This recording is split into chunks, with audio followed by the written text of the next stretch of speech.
పెళ్ళైనా పండగైనా వేడుక ఏదైనా పట్టు చీరల ప్రత్యేక వేదిక వారాహి సిల్క్స్. సుమన్ టీవీ ప్రేక్షకులకు నమస్కారం. ధనస్సు రాశి వారికి మే 1 నుంచి 15వ తారీఖు వరకు ఎలా ఉండబోతుంది, పాటించాల్సిన పరిహారాల గురించి తెలియజేయడానికి సంకల్ప మందిర నిర్వాహకులు, ప్రముఖ జ్యోతిష్యులు బ్రహ్మశ్రీ నందిబట్ల శ్రీహరి శర్మ గురువు గారు మనతో పాటు ఉన్నారు. మాట్లాడదాం వారితో.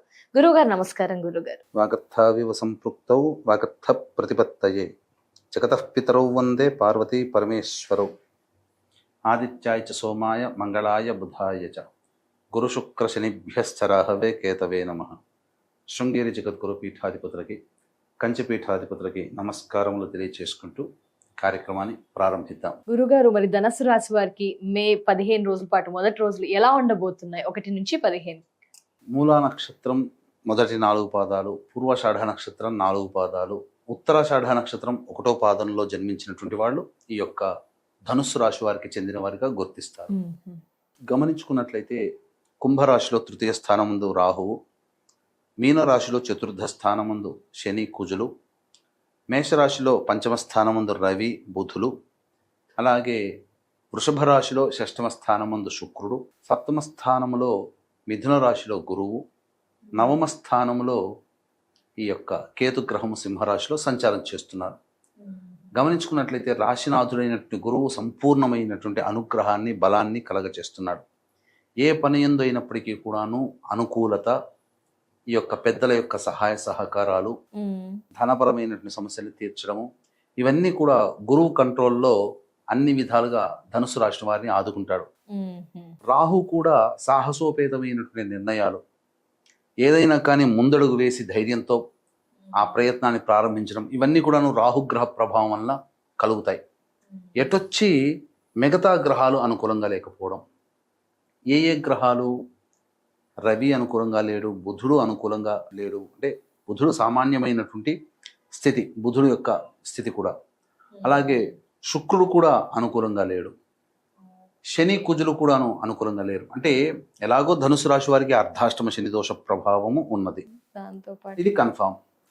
ఇక ప్రధానంగా చూసుకుంటే కుజుడు కూడా అర్ధాష్టమ కుజదోష ప్రభావం.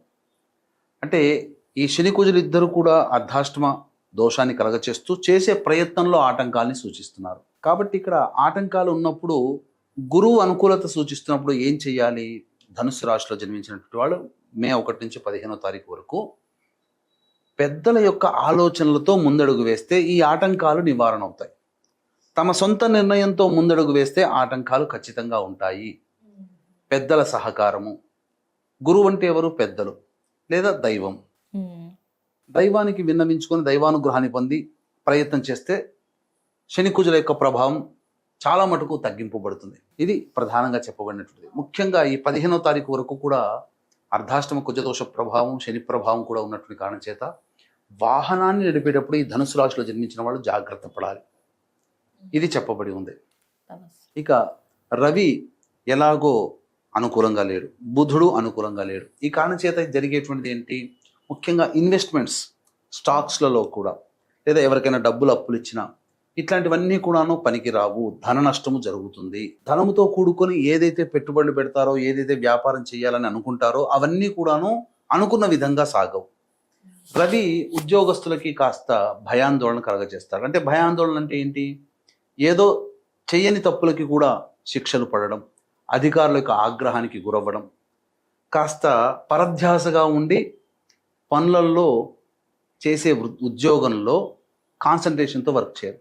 తద్వారా తిట్లు, మాటలు, మనం ఎక్స్ప్లెనేషన్ ఇచ్చుకోవాల్సిన పరిస్థితి ఈ ధనుసు రాశిలో జన్మించిన ఉద్యోగస్తులకి కలుగుతుంది. వృత్తి వ్యాపారం కూడా సాధారణంగా ఉంటుంది. ప్రభుత్వ పరంగా పన్నులు కానీ ట్యాక్సులు కానీ కట్టే అవకాశాలు ఎక్కువగా ఉంటాయి, చలాన్లు కూడా పడే అవకాశం ఉంటుంది. బుధుడు ఎలాగో అనుకూలంగా ధనానికి సంబంధించి అనుకూలంగా లేడు.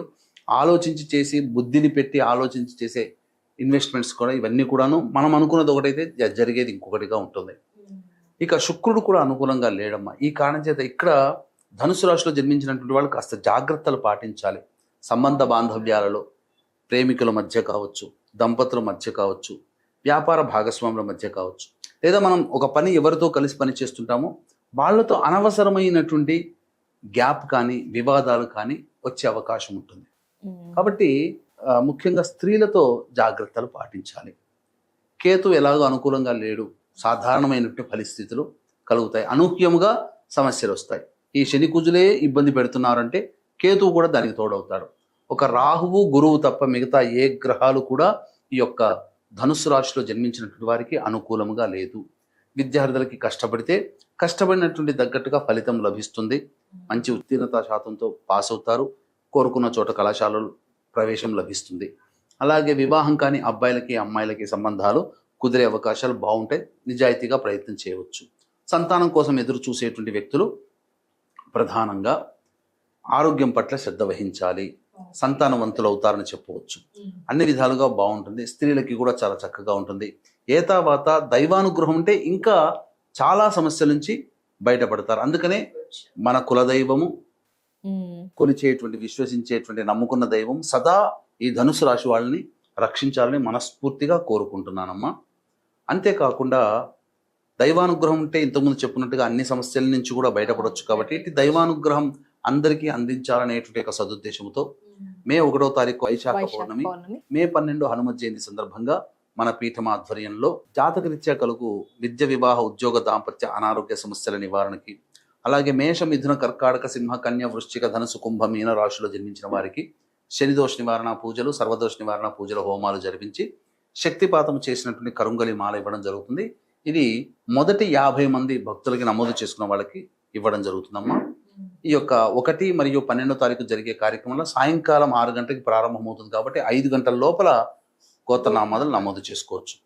ఇక గమనించుకున్నట్లయితే అన్ని విధాలుగా దైవం అనుగ్రహంతోనే వీళ్ళు ఈ ధనుసు రాశి వాళ్ళు 15వ తారీఖు వరకు ముందడుగు వేయాలని చెప్పవచ్చు. గురుగారు, మరి ధనుసు రాశి వారికి ఆదాయ, వ్యయ, ఖర్చులు, మానసిక స్థితి ఎలా ఉండబోతుంది? ఈ 15 రోజుల పాటు ఏం పరిహారాలు పాటించాలి? వీలైతే గట్టిగా పాటించాలి అని అయితే మీరు చెప్పిన ద్వారా తెలుస్తుంది. గురుగారు, ఏం చేయాలి? 1, 2 తారీఖుల్లో ఏ వృత్తి వ్యాపార రంగంలో ఉద్యోగంలో ఉన్న ఎవరికైనా అందరికీ కూడా ధనుసు రాశిలో వాళ్ళకి చక్కగా ఉంటుంది. ధనాదాయం బాగుంటుంది. సమస్యల్ని పరిష్కరించుకోగలుగుతారు. కాస్త సంతోషంగా ఉండగలుగుతారు. 3, 4, 5 తేదీల్లో మాత్రం అనవసరమైనటువంటి ఆటంకాలు ఎక్కువగా ఉంటాయి. ఖర్చులు కూడా అధికంగా ఉంటాయి. ఏ పని చేయాలన్నా మనస్సు అంత ఉత్సాహంగా ముందుకు సాగదు. ప్రతి పనుల్లో బ్రేక్స్ ఉంటాయి కాబట్టి ఒక జిగ్జాగ్ లాగా ఉంటుంది. ఇక 6, 7 ఈ తేదీల్లో ధనుసు రాశిలో జన్మించినటువంటి వాళ్ళకి పెండింగ్లో ఉన్నటువంటి పనులను పూర్తి చేసుకుంటారు. కన్స్ట్రక్టివ్గా వెళ్ళగలుగుతారు. అలాగే చూసుకున్నట్లయితే ప్రధానంగా విందులు, వినోదాలు, కుటుంబ సభ్యులు, పాత మిత్రులను కలుసుకోవడం, ఆనందంగా జీవించడానికి అవకాశం ఉంటుంది. 8, 9, 10 తేదీల్లో ముఖ్యంగా కుటుంబ సభ్యులతో వాగ్వివాదాలు పెరుగుతాయి. ధనపరంగా ఎక్కువగా సమస్యలు వస్తాయి. ప్రశాంతత లోపిస్తుంది. ఏ పని చేయాలన్నా ఆనందంగా ఉండదు అని గమనించుకోవాలి. ఇక 11, 12 ఈ తేదీల్లో కనుక చూసుకున్నట్లయితే సహాయ సహకారాలు ఎదుటి వాళ్ళ ద్వారా పొందడము, సోదర సోదరిమణుల యొక్క ప్రేమ ఆప్యాయతలకి తద్వారా మంచిగా అన్ని విధాలుగా లోటుపాట్లని సరిదిద్దుకోగలుగుతారు. సహాయ సహకారాలతో సమస్యల్ని పరిష్కరించుకోగలుగుతారు. రాని బాకీలు వసూలవుతాయి. ఆనందంగా జీవిస్తారు. ధనాదాయం చాలా చక్కగా ఉంటుంది. ఇక 13, 14 ఈ తేదీల్లో మాత్రం ప్రధానంగా వాహనాన్ని నడిపేటప్పుడు జాగ్రత్తలు పాటించాలి. అనవసరముగా వాగ్వివాదాలు జరుగుతాయి. ఆరోగ్యం పట్ల శ్రద్ధ వహించాలి. అలాగే ఈ యొక్క గృహ మరమ్మతులకి, వాహన మరమ్మతులకి ఖర్చులు అధికంగా ఉంటాయి. తల్లిగారి ఆరోగ్యం పట్ల కూడాను శ్రద్ధ వహించాలి. ఇక 15వ తారీఖు ప్రధానంగా జ్వరపీడితులు అయ్యే అవకాశం ఉంటుంది. సమస్యలు అధికంగా ఉంటాయి. ఖర్చులు కూడా అధికంగా ఉంటాయని చెప్పొచ్చు. ఏ తర్వాత మిశ్రమం కంటే కూడా అతి సాధారణమైనటువంటి ఫలితాలే ఈ యొక్క ధనుసు రాశి వారికి పొందుతాయి. దైవానుగ్రహం తప్పనిసరి. కాబట్టి ఇట్టి దైవానుగ్రహం అందరికీ అందాలి అనే సదుద్దేశంతో ప్రతిరోజు కూడాను దత్త అష్టకము మరియు నవగ్రహాల చుట్టూ శివాయ నమః అంటూ 27 ప్రదక్షిణలు చేసి శివాలయంలో మనం దర్శనం చేసుకుంటే చాలా మటుకు సమస్యలు పరిష్కారం అవుతాయని చెప్పవచ్చు. అవకాశం ఉంటే మే 1వ తారీఖు, 12వ తారీఖు రోజున మన పీఠమాధ్వర్యంలో జరిగే సర్వదోష నివారణ పూజల హోమాల్లో సాయంకాలం 5 గంటల లోపల గోత్రనామాలు నమోదు చేసుకోవచ్చు. ధన్యవాదాలు గురుగారు. ధనుసు రాశి వారి రాశి వివరణ తెలియజేశారు. పరిహారాలు తెలియజేసినందుకు నమస్కారం గురు. సర్వం శ్రీ ఉమామహేశ్వర పర బ్రహ్మార్పణమస్తు.